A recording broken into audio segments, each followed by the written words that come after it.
बहुत बहुत स्वागत है आपका एल्विन क्लासेस में। हम भारतीय राज्य व्यवस्था विषय को पढ़ रहे हैं। भारतीय राज्य व्यवस्था में हम पिछली कक्षाओं में संघ की कार्यपालिका के बारे में विस्तृत अध्ययन किए, उस पर व्याख्यात्मक प्रश्नों को भी देखे, उनको हल किए और परीक्षापयोगी तथ्यों को भी साथ ही साथ हमने देखा। अब हम राज्य की कार्यपालिका के बारे में पढ़ेंगे। हमारे संविधान के भाग 6 में अनुच्छेद 153 से 167 तक राज्य की कार्यपालिका के बारे में दिया गया है, विधान है, उल्लेखित है। राज्य की कार्यपालिका विषय में हम राज्यपाल, मुख्यमंत्री, मंत्रिपरिषद और महाधिवक्ता के बारे में बारी बारी से अध्ययन करेंगे। राज्यपाल कौन व्यक्ति बन सकता है, हमारे संविधान में क्या विधान है, उसकी नियुक्ति का क्या विधान है, उसको पद से कैसे हटाने की व्यवस्था है, उनकी शक्तियाँ कौन सी है, विधायी शक्ति कौन सी है, कार्यकारी शक्ति कौन सी है, क्या राष्ट्रपति के समान उनको वीटो की शक्ति प्राप्त है राज्यपाल को। इन सब आदि महत्वपूर्ण तथ्यों को देखेंगे और एक अपनी समग्र सोच विकसित करेंगे इस विषय पर। उसके बाद हम लोग राज्य की कार्यपालिका में मुख्यमंत्री के पद को पढ़ेंगे। मुख्यमंत्री कौन व्यक्ति बन सकता है, उसके क्या क्या कर्तव्य हैं, दायित्व क्या है, उसके बाद उसके कार्य क्या है, उनके पास शक्ति क्या है, वो किसकी नियुक्ति करता है, क्या जैसे कि पीसीएस में पूछा जाता है कि प्रमुख सचिव की नियुक्ति कौन करता है, तो प्रमुख सचिव की नियुक्ति मुख्यमंत्री करता है। आदि महत्वपूर्ण प्रश्नों को भी देखेंगे। उसके बाद मंत्रिपरिषद की बात करेंगे। मंत्रिपरिषद, उसके बाद मंत्रिपरिषद किससे मिलकर बनी होती है, मंत्रिपरिषद के क्या कार्य होते हैं, मंत्रिपरिषद का विघटन कौन कर सकता है, आदि चीज़ों को देखेंगे। उसके बाद महाधिवक्ता के बारे में हम अध्ययन करेंगे। आप कृपया करके हमारी वीडियोस को शुरू से अंत तक देखें, क्योंकि हर एक बिंदु परीक्षा की दृष्टि से महत्वपूर्ण होता है। आइए प्रारंभ करते हैं राज्यपाल विषय से। राज्यपाल हमारे भारतीय संविधान का अनुच्छेद 155 राज्यपाल की नियुक्ति राष्ट्रपति करता है। हमारे संविधान के अनुच्छेद 155 में लिखा है कि राष्ट्रपति राज्यपाल की नियुक्ति करता है। अब यहीं से प्रश्न देखिए, इसमें पूछा जाता है कि राज्यपाल का क्या होता है, तो राज्यपाल का अपॉइंटमेंट होता है।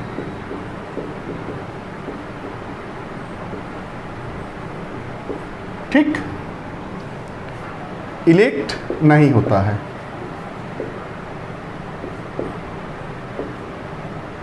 अनुच्छेद 154(1) क्या कहता है कि राज्य की कार्यपालिका शक्ति राज्यपाल में निहित होगी। अनुच्छेद 154(1) कहता है कि जो राज्य की कार्यपालिका शक्ति होगी राज्यपाल में निहित होगी, वह इस शक्ति का प्रयोग स्वयं या अपने अधीनस्थों द्वारा पूरा करवाएगा। वही बात इसमें लिखा है। अनुच्छेद 154(1) क्या कहता है कि राज्य की कार्यपालिका शक्ति राज्यपाल में निहित होगी तथा वह इसका प्रयोग स्वयं अथवा अपने अधीनस्थ अधिकारियों के द्वारा करेगा। अब अनुच्छेद 157 तथा 158 क्या कहता है। अनुच्छेद 157 तथा 158 में वह व्यक्ति राज्यपाल बन सकता है जो निम्नलिखित योग्यताएं रखता हो।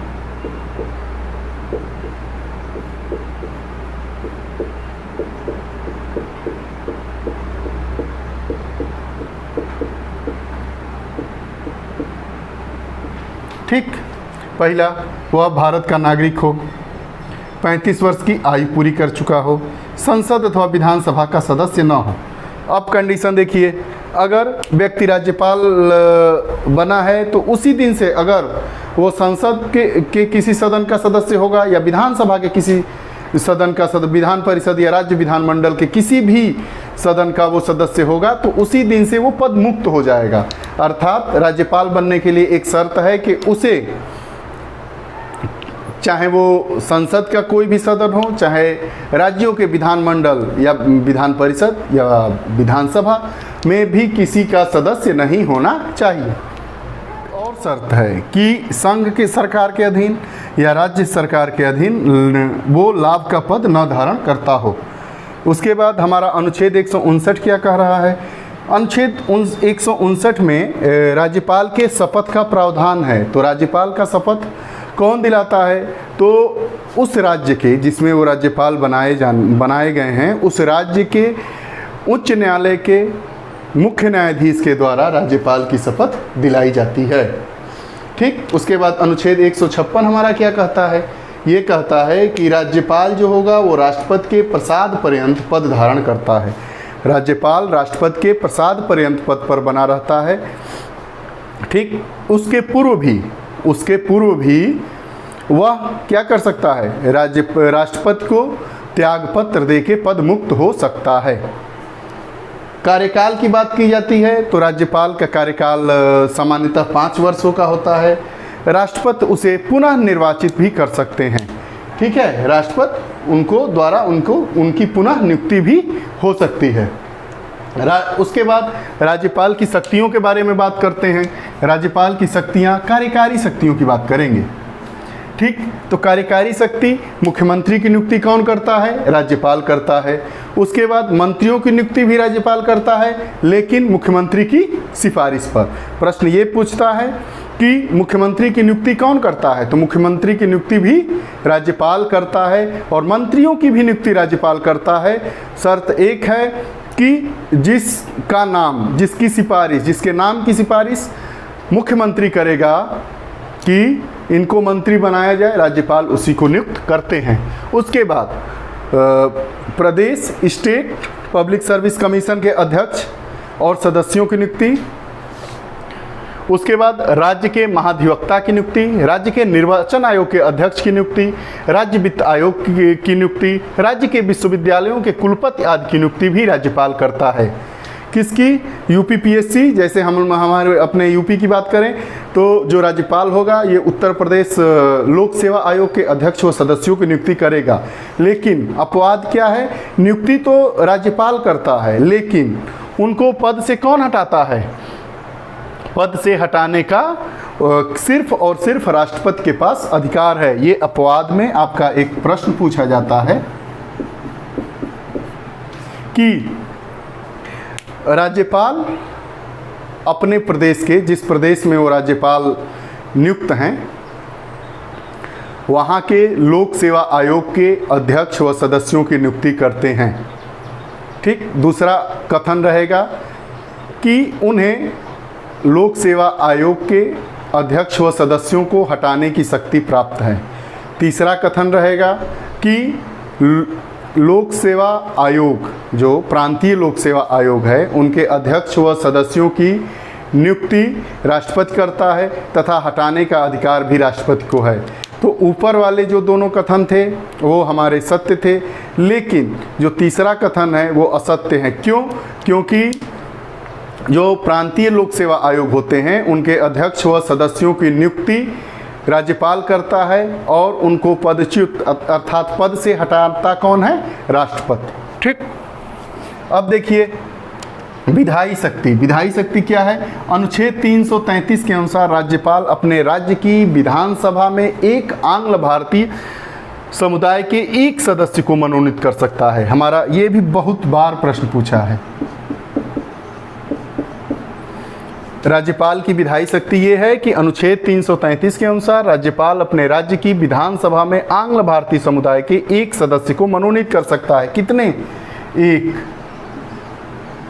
कहाँ से हो? आंग्ल भारतीय। अगर उसे ऐसा प्रतीत हो कि विधानसभा में आंग्ल भारतीय समुदाय के लोगों का उचित प्रतिनिधित्व नहीं है, तो राज्यपाल हमारे संविधान के अनुच्छेद 333 में उल्लेखित प्रावधान के अनुसार उस राज्य में विधानसभा में आंग्ल भारतीय समुदाय के एक सदस्य को मनोनीत कर सकता है।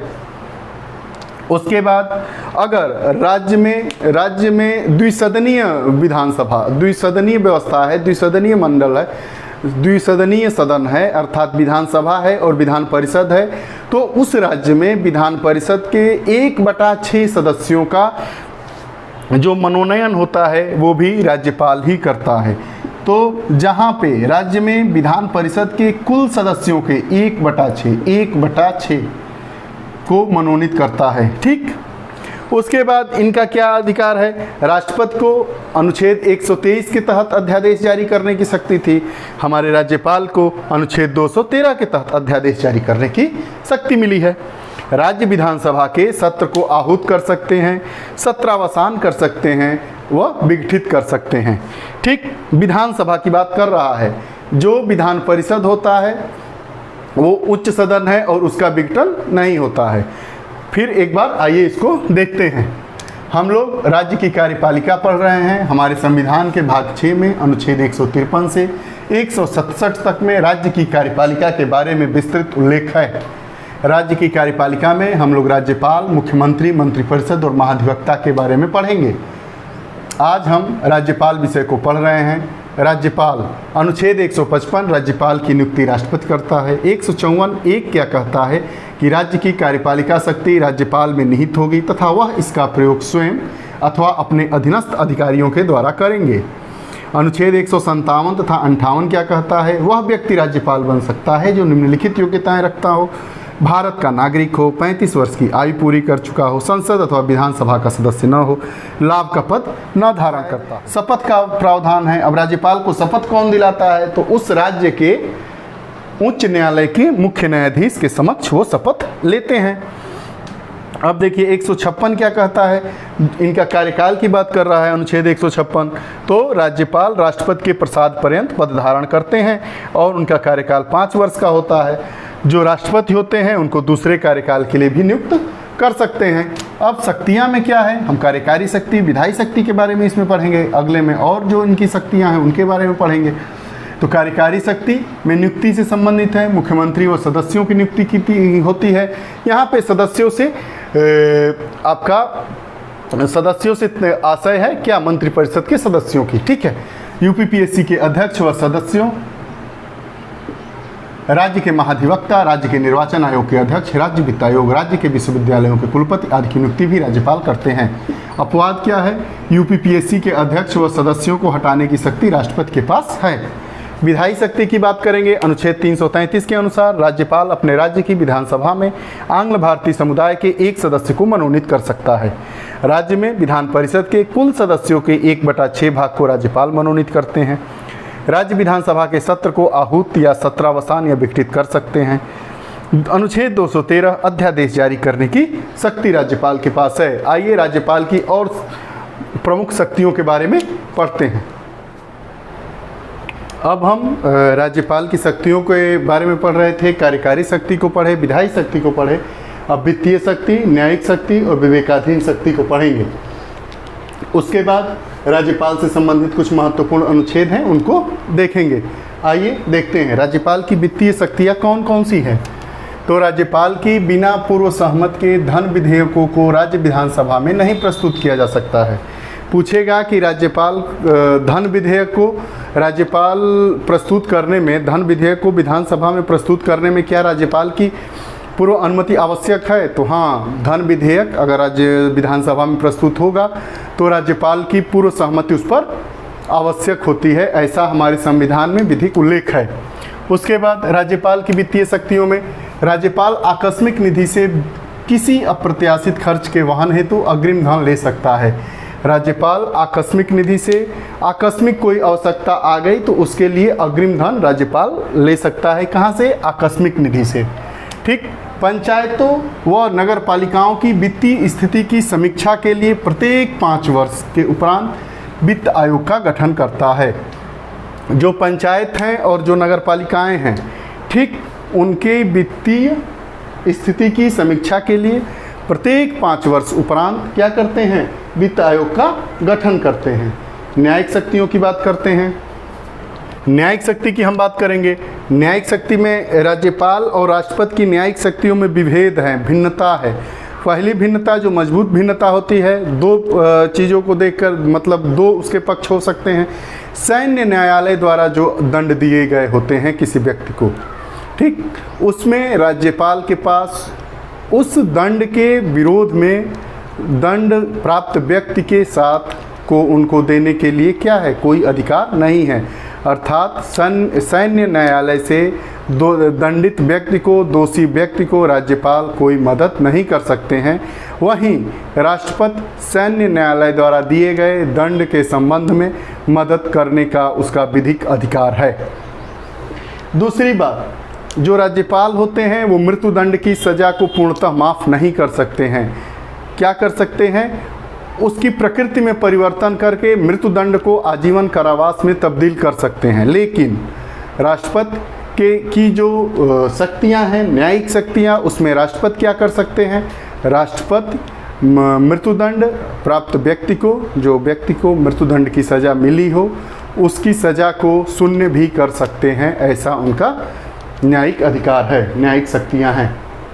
उसके बाद राज्य के हाई कोर्ट मतलब उच्च न्यायालय से परामर्शोपरांत राज्यपाल उस राज्य के जनपदों में जनपद न्यायाधीशों की नियुक्ति भी करता है, उनका स्थानांतरण भी कर सकता है और प्रमोशन भी करता है। ठीक, प्रोन्नति। देखिए, न्यायिक शक्तियों में हम बात करेंगे राज्यपाल की। राज्यपाल किसी दोषी व्यक्ति के दंड को कम कर सकता है या दंड की प्रकृति में परिवर्तन कर सकता है। ठीक, राज्यपाल मृत्युदंड को माफ़ नहीं कर सकता है, परंतु उसे आजीवन कारावास में बदल सकता है। प्रकृति में बदलाव करेगा यहाँ पे, लेकिन मृत्युदंड को पूर्णतः माफ़ नहीं कर पाएगा। सैन्य न्यायालय द्वारा दिए गए दंड में कोई अधिकार नहीं है। क्या राज्यपाल को सैन्य न्यायालय द्वारा दिए गए दंड में कोई अधिकार है? मदद कर सकता है दंडित व्यक्ति को? तो जी नहीं। राज्यपाल द्वारा सैन्य न्यायालय द्वारा दिए गए दंड में कोई अधिकार नहीं है, उसको कम ज़्यादा करने का कोई अधिकार नहीं है। उसके बाद राज्य के हाई कोर्ट के साथ विचार कर जिला जजों की नियुक्ति, स्थानांतरण और प्रोन्नति कर सकता है। ठीक, उसके बाद विवेकाधीन शक्तियाँ क्या है?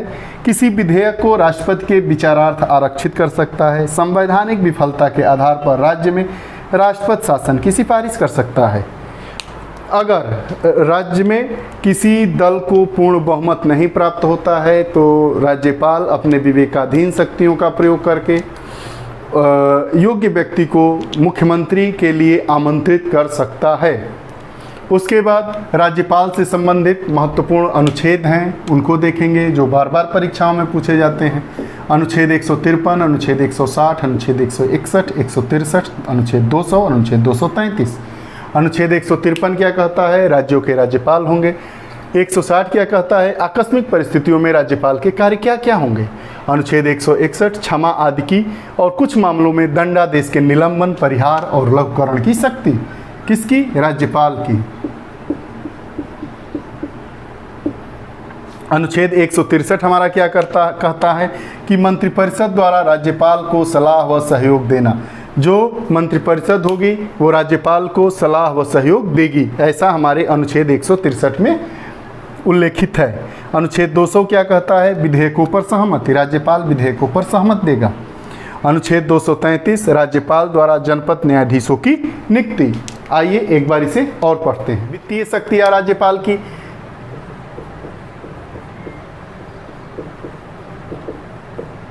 राज्यपाल की बिना पूर्व सहमति के धन विधेयक को राज्य विधानसभा में नहीं प्रस्तुत किया जा सकता।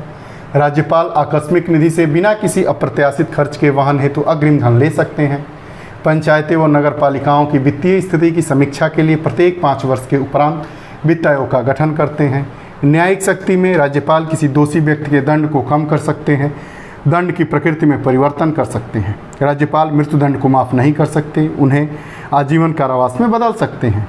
सैन्य न्यायालयों द्वारा दिए गए दंड में कोई अधिकार नहीं है। राज्य के हाई कोर्ट के साथ विचार कर जिला जजों की नियुक्ति, स्थानांतरण और प्रोन्नति कर सकते हैं। विवेकाधीन शक्तियों में किसी विधेयक को राष्ट्रपति के विचारार्थ आरक्षित कर सकते हैं।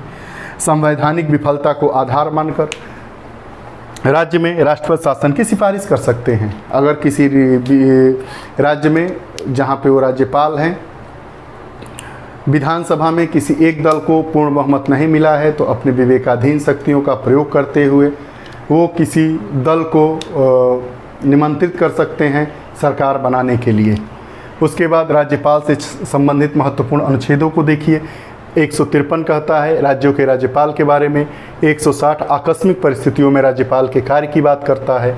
161 क्षमा आदि की और कुछ मामलों में दंडादेश के निलंबन, परिहार या लघुकरण की शक्ति को इंगित करता है। 163 क्या करता है? मंत्रिपरिषद द्वारा राज्यपाल को सलाह व सहयोग देना। 200 विधेयकों पर राज्यपाल की सहमति और 233 राज्यपाल द्वारा जनपद न्यायाधीशों की नियुक्ति के संबंध में बात करता है। आज हम अपनी इस कक्षा में महत्वपूर्ण विषयों को राज्यपाल से संबंधित पढ़े। हम राज्य की कार्यपालिका विषय को आज लिए हैं। संघ की कार्यपालिका विषय की समाप्ति के बाद राज्य की कार्यपालिका विषय को आज प्रारंभ किया गया है। इसमें हम लोग भाग 6 में वर्णित अनुच्छेद 153 से अनुच्छेद 167 तक बात करेंगे। इसमें हम राज्यपाल के बारे में पढ़ेंगे, मुख्यमंत्री के बारे में पढ़ेंगे, मंत्रिपरिषद के बारे में पढ़ेंगे और उसके बाद हम पढ़ेंगे महाधिवक्ता के बारे में। आज हमने राज्यपाल के बारे में पढ़ा, राज्यपाल की शक्तियों को देखा, उनकी विधायी शक्तियाँ, कार्यकारी शक्तियाँ, न्यायिक शक्तियाँ, विवेकाधीन शक्ति, चारों शक्तियों के बारे में पढ़े। धन विधेयक के संबंध में राज्यपाल की क्या शक्ति है, उसको कितने दिन तक रोक सकते हैं, उस पर पूर्व सहमति के बिना धन विधेयक शक्ति को आप अपना भेजेंगे, नहीं भेज सकते हैं, विधानसभा में प्रस्तुत कर सकते हैं। सैन्य न्यायालय द्वारा दिए गए दंड के संबंध में राज्यपाल के क्या अधिकार हैं, सामान्य न्यायालय द्वारा दिए गए, सिविल कोर्ट द्वारा दिए गए निर्णयों में राज्यपाल के क्या अधिकार है, राष्ट्रपति की क्षमादान की शक्ति और राज्यपाल की क्षमादान की शक्ति में क्या विभेद है, क्या अंतर है, आदि आदि महत्वपूर्ण विषयों को हम लोग देखें। अब अगली कक्षा में हम लोग मुख्यमंत्री के बारे में पढ़ेंगे, उसके बाद मंत्रिपरिषद के बारे में पढ़ेंगे। आप हमारी कक्षाओं को ज़्यादा से ज़्यादा गंभीर छात्र जो परीक्षा के लिए तैयारी के लिए अपने जीवन को सफल बनाने के लिए अति गंभीर है, ऐसे विद्यार्थियों तक हमारी कक्षाओं को, हमारी वीडियोस को ज़्यादा से ज़्यादा शेयर करें, उन तक पहुंचाने के लिए हमारी मदद करें। आप लोग हमारे साथ बने रहें। आप लोगों को उज्जवल भविष्य की ढेर सारी शुभकामनाएं। नमस्कार, धन्यवाद।